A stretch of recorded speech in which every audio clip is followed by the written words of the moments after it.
আমার নবীর সব দিয়া দিছে, কিন্তু কম্পন তো থামে না।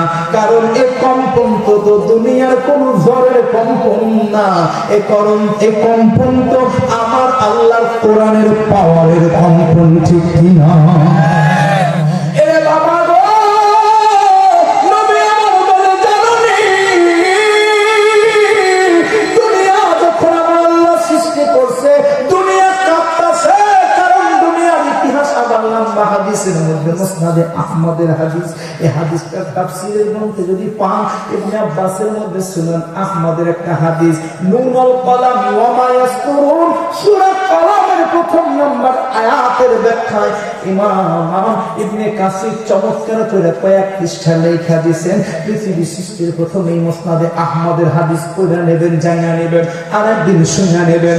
ওরে ভাই, ওই সময় আমার আল্লাহ দুনিয়া বানাইলো পানির ফানার উপরে, বাতাসের উপরে।